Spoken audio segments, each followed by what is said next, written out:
If you're overwhelmed thinking about planning a big trip for your family, I've got you covered. In today's episode, I am sharing my exact trip planning timeline from start to finish, including time to open cards and earn the points to use. So listen in.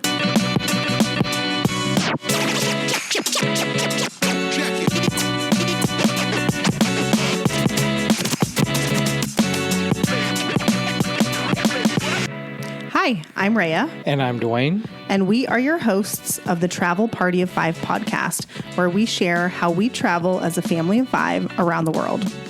We will also share how we use points and miles to travel as affordably as possible and sometimes even completely free. So if you're wanting to travel more with your family, but you're not sure how, we'd love for you to listen in. So welcome to our podcast, where we hope you learn a thing or two to get you closer to your next trip.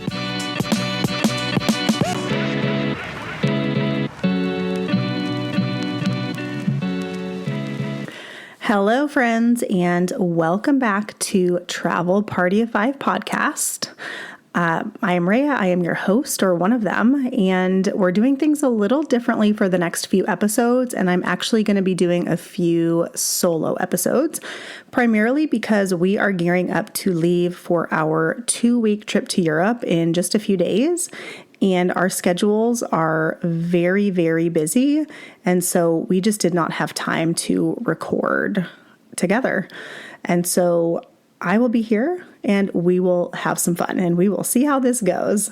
So today's episode, I am walking you through my entire trip planning timeline, starting with when I would start to think about opening cards to earn the points, all the way through, up until the day of our flight. This might feel a little weird because it kind of feels like I'm talking to myself, but at the same time, I plan all of our trips almost entirely by myself. And so Dwayne just doesn't have a lot to say on the topic anyways. And so that's why I thought this would be a really good episode to do without him. So we're going to start about 18 months before the trip, which I know sounds insane, but hear me out. So again, we're about 18 months out, and first I'm figuring out where we want to go. And I kind of have a running mental list of places that we want to visit. And this list is compiled of places I want to visit, also places I've been, but my kids and Dwayne have not been to, as well as places that Dwayne has mentioned that are pretty high on his list. And so I kind of take that mental list and I also factor in whether or not we have our Southwest companion passes for that year, because that also factors into our decision. When we have the companion passes, we try to focus more on places Southwest travels to, which is primarily domestic and, the Caribbean-ish, a little bit of Central America. And so for example, when we had the companion passes for 2023 and 24, we visited Hawaii twice, we did Washington, D.C., we did Costa Rica, and a couple of other places. For 2025, we do not have the companion passes, and we're focusing more on international, so Europe, Japan, that sort of thing. But we do plan to earn them again at the end of this year, so really starting beginning of 2026. So that is our hope. Hopefully Chase will allow us to do that. Only time will tell. So once I've narrowed it down to where I think we're going to go, I'm searching on first Google Flights. I want to see if there's any airlines that have nonstop flights from our home airport, which is Phoenix, to our destination. If they do, then I'm going to prioritize earning points I can use on those airlines to book flights. If not, which is more common, as big as a city Phoenix is, our airport doesn't have a ton of nonstop international flights. So if there's no nonstop, I'm going to try to understand the best airlines for us to use that maybe don't have overnight flights and that sort of thing. And if there's really nothing that looks great, I'm also going to start to look at other airports nearby to see if positioning makes more sense.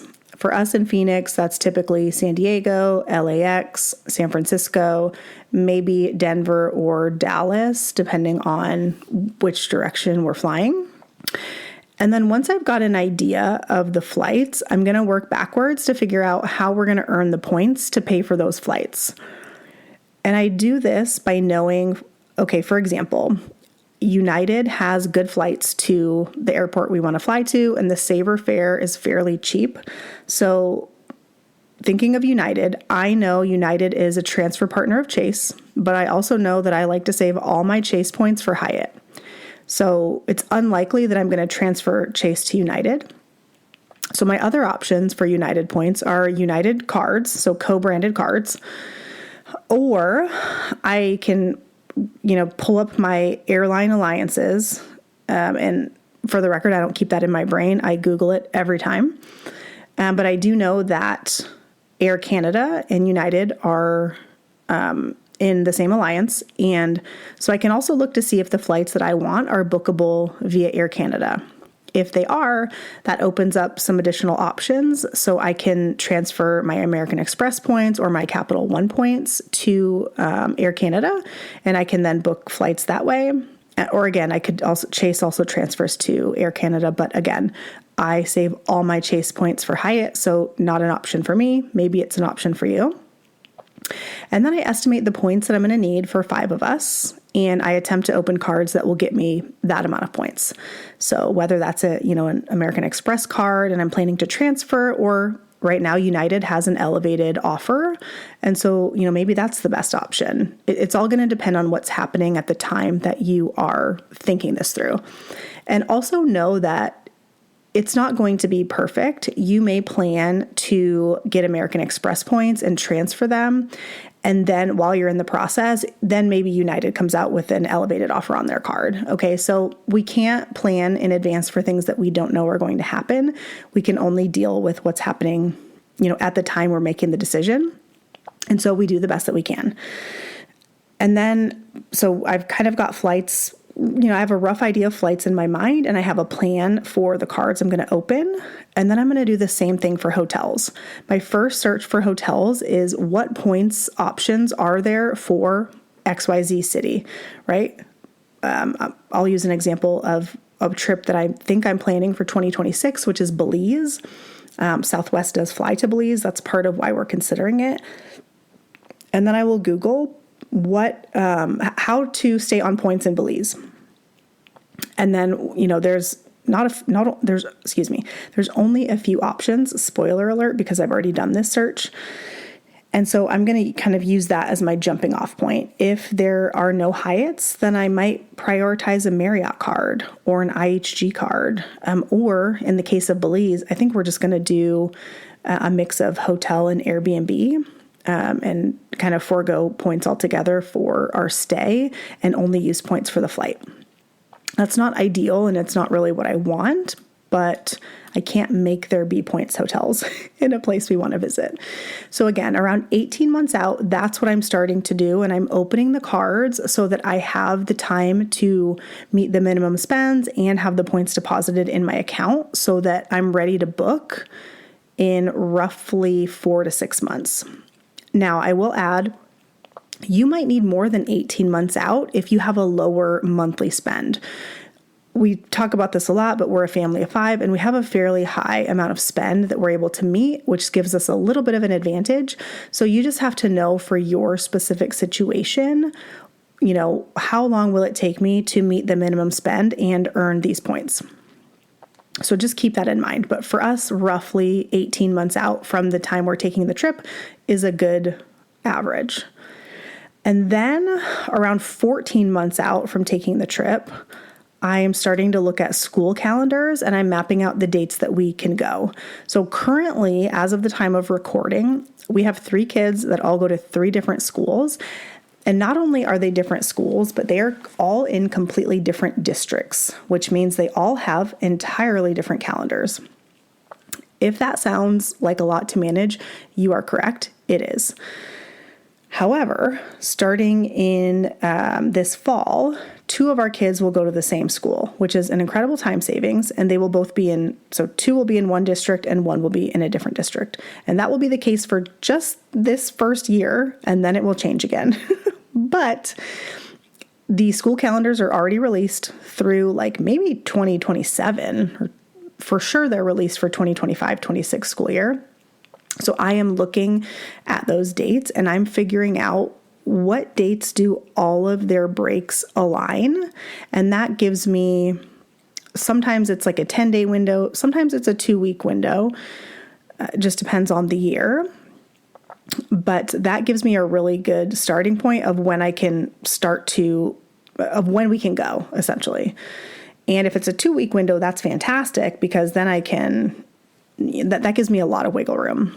The other thing I'm doing around 14 months out is if it's a new country to us and I've never been and we've never been, then I'm also figuring out where we're likely going to stay. So going back to my example of Belize, I think we're going to do a split stay in Belize, kind of similar to what we did in Costa Rica, where we do part of our visit in the jungle of Belize and then part near the beach.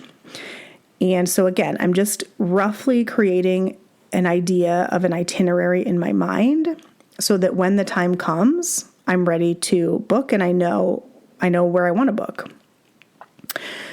So now we're roughly 12 to 13 months out. If we're going to stay in a hotel, I'm going to book the hotel first.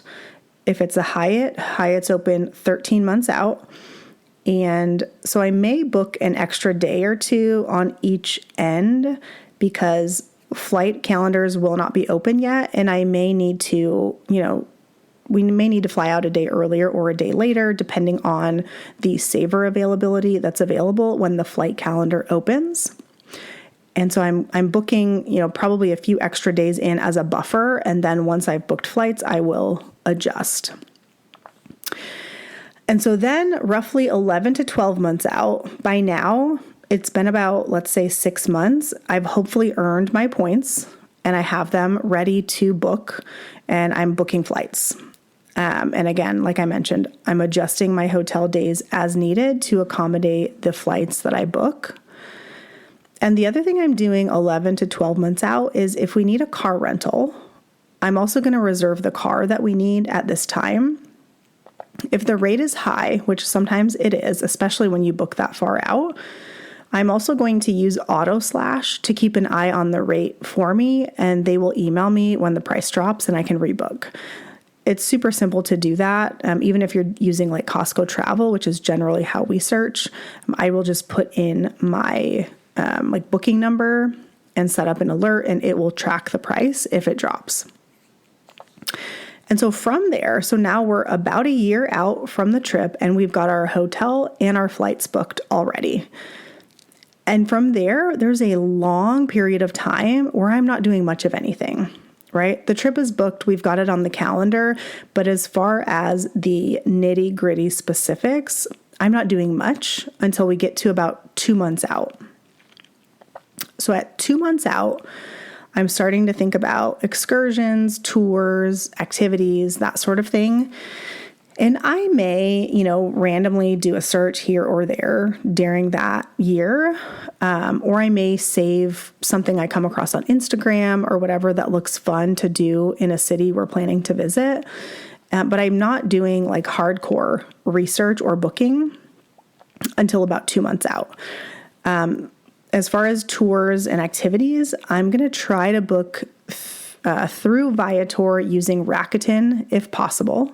So Rakuten is a shopping portal. You can either earn cashback or American Express membership rewards points. And so you basically just go to Rakuten and then you go through Viator from the Rakuten website and then you book on Viator your tours. I do try to wait until there's a higher percentage of cashback, like 10 to 15% is generally pretty high. And when I'm booking tours, I need to see a visual layout of our trip day by day. So I'm sure that you could do this on a Google Calendar or whatever you use. But for me, I like to just get out an 8.5 by 11 regular sheet of white printer paper, and I visually write out a calendar for our entire trip. So, I'll write out Monday, April 1st, Tuesday, April 2nd, whatever the dates may be. And I leave room to write what we're going to do each day. I first go through and write in travel days, and then I start figuring out, okay, these are the activities we want to do, and I start placing them on the calendar in pencil so that I can then move them around as needed. I don't book anything until I have my calendar roughly how I want it, and then I'll go and start booking. I usually aim for one activity per day. This allows time for spontaneity so we don't feel overscheduled. And this is something that I think is just a general good rule of thumb when traveling with kids. I also usually leave one free day, usually towards the end of our time in each location, because this gives us, number one, time to go back to places that we've seen, or time to add on something that maybe someone recommended, because nothing is worse than someone telling you about a great restaurant or a great place to visit, and then your schedule is so booked that you can't squeeze it in. And I hate that. This also builds in a buffer if someone is sick, which happens to us often, unfortunately. When you travel with kids, I think it's just par for the course. And I think overall, it just generally gives a more relaxed feel to the trip versus rushing to meet a schedule every single day. It gives us time to take the kids to a playground or just wander the streets, get ice cream, get a churro, whatever it may be. The other thing I'm doing, and again, we're about 2 months out at this point, is I'm looking at maybe any restaurants we may want to visit and whether or not we need reservations. I'm not making reservations at this point, at least not usually, but I'm making a list and just keeping that in mind. And I might even make a Google map and start saving locations for that destination. We have a new puppy, so the other thing I'm doing is making sure that we have him scheduled for boarding and that they have room and space for him. Generally, 2 months out, I've learned is fairly good for our particular boarder, unless it's like a holiday, and then you may need to do this more than 2 months out. But I'm making sure that that's reserved so that we have him all settled. The other thing is I'm thinking logistically about what we're going to need on the trip. And so when I say logistically, I'm thinking, do we need to bring car seats or boosters? Do we need a stroller? Do we need a carrier? That sort of thing. Our youngest is now 5, and she does pretty good walking. There will be times, I'm sure, where she will want my husband to carry her, and he will. But I don't think that it would make sense for us to bring even like a baby carrier or a toddler carrier. I've looked at them and considered it, but I don't think it will be worth the space it will take up. So we're not going to do that. But obviously, if you have younger kids, this is something that logistically you'll need to plan for. The car seat is, I think personally, the biggest struggle. So my oldest does not need any kind of a seat or booster. My middle, he probably will be fine without a booster, but we do have an inflatable one that I may bring. And then I ordered a Ride Safer vest a few months back for our daughter for our Europe trip coming up. And so that is basically like a car seat harness that she wears, and it can be buckled into cars or taxis or whatever. The other thing that I'm ordering specifically for our upcoming trip to Europe is I have a turtleneck pillow that I love, and I've had it since 2018, and it really helps me to sleep on overnight flights in economy. And I've ordered one for Dwayne and also for my 2 older boys.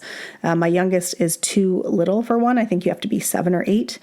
And so I wasn't able to get one for her, but I'm hopeful that that will help the older 2 sleep on our flight there. These are also things that we plan to use several times this year and likely next. And so I do think they're good investments for us. So that is about 2 months out. And then jumping up to around 1 month out, this is where I'm starting to think about outfits, clothes, what we need to pack. If we're doing a photo shoot, which we did this in Kauai, and we are also doing this in Paris coming up in a week or so. So I need to plan an outfit for that. The way that I start this process, if you're planning to do something similar, is I usually start by Googling Paris family photo shoot. And I look at the images, or, Hawaii family photo shoot, or Japan family photo shoot, wherever you're going to be. Google the city or the country, and then family photo shoot. And I look at the images and get outfit ideas from there.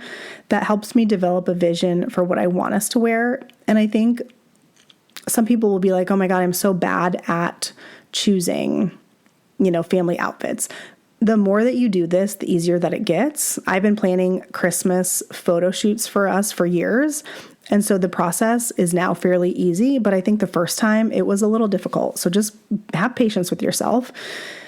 Because in addition to my vision, the other thing I'm factoring in is what can I get my kids to wear?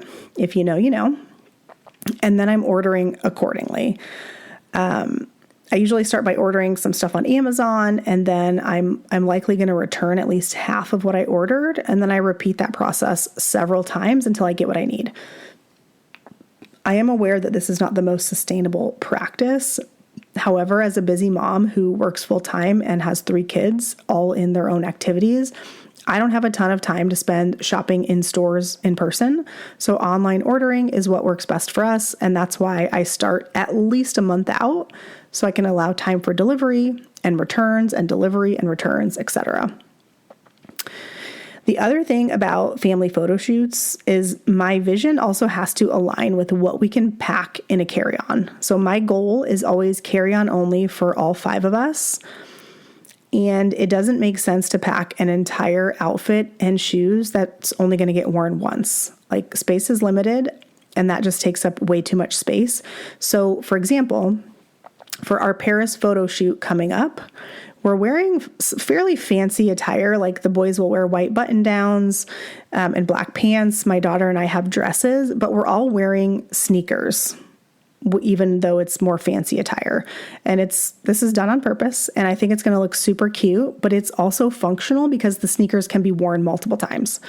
So it's kind of killing 2 birds with 1 stone, right? It's a style choice, but it's a little bit of a forced style choice because I don't want to pack a pair of heels that I'm only going to wear once. I'm also filling Dwayne in on my vision and telling him what he needs to wear so he can get that. He's an adult. He can handle his own clothes. I generally do not order his clothes, and I never pack for him. He does all of that. But I do need to tell him what I'm thinking so that he has time to, make sure it happens. And then even if we're not doing a photo shoot, a lot of my kids' clothes are dirty and stained, especially my boys' clothes. And we have a new puppy who has put little teeth holes in a lot of their stuff as well. And that's fine for everyday wear at school, where they just come home filthy every day anyways. But in my opinion, it is not fine for Europe. In full transparency, if my kid is strolling down the streets of Paris in a stained, ripped Peppa Pig t-shirt, I'm going to be a little embarrassed. Okay? We listen and we don't judge. On top of that, we live in the desert. We're in Arizona. It's a warm climate. So Paris in March for us is going to be cold, and it's also likely to rain. When I was in Paris last year, it rained the entire time. So we also likely need to get some more pants, rain jackets, whatever. Depending on how much time I have, I sometimes will try to go through Goodwill or whatever discount stores I can find to get items for pretty cheap, but also sometimes I just order from Walmart or Amazon and call it good. For our upcoming Europe trip, for example, I had to order all 3 kids new pants, and I got some plain t-shirts, some long sleeve shirts, and rain jackets. I also got them each a new pair of shoes, which I talked about in, about the photo outfits. But I can justify that because they will wear those sneakers until they have holes. So I feel okay about that. Next up, and again, we're still at about 1 month out. So next up, I'm thinking of any appointments that I may need to make either for the kids or for myself before we go. For example, I will usually do a hair appointment for myself. That needs to be booked at least a few weeks out for me, if not a month. I'm also likely going to do a pedicure, maybe a manicure. I don't always get manicures, but sometimes I do. And then if it's summer or we're going somewhere warm, I will also book a spray tan for myself. And then on the note of appointments, in addition to scheduling needed appointments before we go, I also need to make sure that I'm canceling like recurring appointments that we have. For example, one of my kids goes to therapy. He has an appointment every week. And so I need to make sure I cancel that for the weeks that we're gone. So that's another kind of checklist item. Okay, so now we are 1 to 2 weeks out from leaving on our trip. I am doing things like ensuring we have all the clothes we need. I've ordered everything. I'm placing last minute orders on Amazon usually if we don't. I'm making sure the clothes are washed and ready to be packed. I'm also picking up airplane stuff. So this is things like activity books, coloring books for my younger two, making sure my oldest has 1 to 2 chapter books to read for the trip. And I'm also making sure that I have snacks both for the flights themselves and then also to keep in our hotel rooms for hangry kids at 6 o'clock in the morning. At this point, I'm also making sure that whatever I'm using to keep track of our itinerary has everything I need. So whether that's booking confirmation numbers or tour times or meeting points for tours.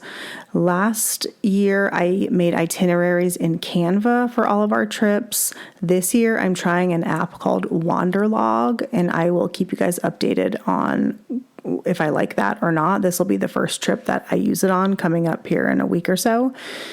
But I want to make sure that everything is in there so I can easily just look at it on the day of and not have to stress about searching through my emails or whatever, looking for something. I'm ordering any other accessories that we may need, like plug adapters, any supplements or medications we may need to bring, anything we need to get refilled from the pharmacy. I'm making sure we have enough to last us through the duration of our trip. Same thing for my own skincare and makeup. I'm just making sure I have enough to last me the whole trip, especially if I need to get a new travel size like foundation or something like that. Also, if we need to do laundry on a trip, for example, our upcoming trip to Europe, we will be gone for like 17 days. And so we will definitely need to do laundry at least once. So I'm going to make sure we have enough laundry sheets. I am super sensitive to some fragrances, so I buy fragrance-free laundry detergent sheets I buy them from Amazon. The brand is called Earth Breeze. They travel super well. They take up hardly any space. They almost feel like a dryer sheet, but it is laundry detergent, and when you put it in water, obviously it dissolves. They work really well. I have no complaints. We've had the original pack we bought for about a year, and we still have some left. So I would highly recommend. I can put a link in the show notes if that's something people are interested in. And then another thing I'm doing 1 to 2 weeks out is I'm also figuring out our phone service. So generally that's a question of if we're traveling internationally, that is. I'm figuring out, are we going to buy an eSIM or we have Verizon, so they have what's called the travel pass. You can pay either a daily fee or you can do like a monthly international fee. And we do that specifically for Dwayne's phone. My phone is through my job, so I cannot use an eSIM or anything like that. But for Dwayne's phone, I think for this trip upcoming specifically, we're going to do the monthly rate for Verizon because that was cheaper than paying day by day because we're gone for, again, roughly 2 weeks, a little over. And so I'm going to set that up. If I'm planning to use a new credit card for our spending on the trip, then I'm making sure to apply for that a good 2 weeks before we leave so that the card has time to arrive before we leave. It is important for this card specifically if you're traveling internationally that the card has no foreign transaction fees. So make sure to keep that little tidbit in mind when you're deciding on a card to bring.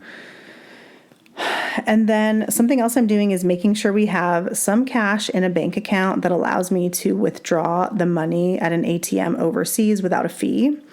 Both Betterment and Charles Schwab are two examples of bank accounts that don't charge transaction fees for withdrawals. So I'm just making sure that there's some money in there for when we need to take out cash. I'm also making sure anything we need done by the time we get back is done before we leave. Because one, I know that when we get back, we're going to be really tired. We're going to be jet lagged for a few days. And I'm not going to want to, jump right on getting my taxes organized, for example. That's the thing that's top of mind for me right now because it is the middle of tax season. I have not even attempted to organize our taxes yet. And we are not going to get back until the end, basically the end of March, which doesn't leave a lot of time. So one of the items on my to-do list for before this upcoming trip is, again, to get that done. But this can really apply to anything. Another example is we're also renovating our primary bathroom shower. And I personally want to have all the materials picked out and ordered so that I can get it scheduled. The company won't schedule it until I've done that. And so again, that's something that I want to have done before we leave on our next trip so that I can schedule it and have it ready to go for when we return. Those last two things, again, they're not necessities, but they're nice to haves. And I think that brings up another good point that I do kind of have a secondary list of things where I'm like, okay, this would be really nice to have done, but if it doesn't get done because I don't have time, it's not the end of the world. Versus the things that need to get done, like for example, we need to have phone service when we're gone, right? We need to be able to take out cash when we're gone. We need to have our medication when we're gone. Those are all necessary. And then I have a second kind of column for like a quote, nice to have done. Okay, so now we are moving on to the week of the trip. I am starting to pack for the kids first. I'm generally laying out suitcases and I'm putting stuff in as it's washed. If we need to do laundry, I'm planning when we will do that roughly and figuring out how many outfits we need to last until the laundry day. I am doing things like making sure we have enough dog food for the dog to take to the boarding facility. I'm doing any last minute panic ordering from stuff that I forgot. I am coordinating with our housekeeper so she doesn't show up when we're gone. I'm letting her know, like, we'll be out of town, can we schedule for XYZ date once we get back? I am making sure all bills and credit cards are paid. Our bills are paid on auto pay, but some of our credit cards are not. I like to go in and manually pay them. That just helps me keep our spending in check. And so I'm making sure all those are paid. If the due date is any time while we're gone, I'm just paying it in advance so that I don't have to worry about it and there's no chance of me forgetting.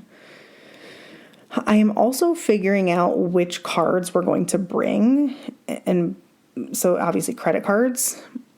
Again, because we're traveling internationally, all the cards must have no foreign transaction fees. That's a requirement first and foremost. Usually that would be whatever card we're working on a sub for, but if we were not working on a sub and or the card we were working on does charge foreign transaction fees, then I would likely bring the following. I would bring my Capital One Venture X because that gets 2x on everything and no foreign transaction fees. I would bring Dwayne's Amex Personal Gold card for all restaurants because we will be eating out a lot and that will get 4x at restaurants. And then if we're staying at a hotel, I would bring whatever my co-branded hotel card is. So if it's Hyatt, I'm making sure I have either my Hyatt personal or my Hyatt business card. And any and all hotel charges, if there are any, will go on that card specifically. So those would be the three that I would bring if I were not working on a sub. I'm still going to bring all those three on our upcoming trip, but we are also working on actually 2 sign-up bonuses, and I'm going to bring those cards as well. And then the night before the trip, I am finalizing packing everything. I am cleaning out the fridge. I'm cleaning the house. Dwayne is going to take out the trash and make sure all that is done. I'm dropping the dog off at the boarding facility. Dwayne is charging all devices and downloading whatever shows the kids have requested onto their iPads. he generally will ask them, what shows do you want? And they usually give a few options, and he downloads them all, either from Netflix or Disney Plus. He's also making sure all the devices are charged and ready to go. I am charging any cameras or video equipment that we might be bringing. Sometimes we do record like YouTube video of our trips. I think I've only ever put up one YouTube video so far because editing takes so much time, but we do record it, and we will likely record this one as well. So I'm making sure that I've got those devices charged. I've got batteries for them. I've got all that stuff. And then, I'm finishing up my packing. So the kids should all be packed generally a couple days prior, but I do not pack for myself until the night before. And then obviously finish up in the morning with, toiletries and all that I need to use in the morning. The other thing I'm doing in the morning is likely heating up some type of breakfast sandwich that's frozen. And I'm wrapping them up in tinfoil and bringing them to the airport for breakfast for the kids. This is in case either there's no time to get into a lounge, or there's a wait to get into a lounge, or there's no lounge in the terminal we're flying out of. And that way I don't have to spend, $80 on a subpar airport breakfast for the kids.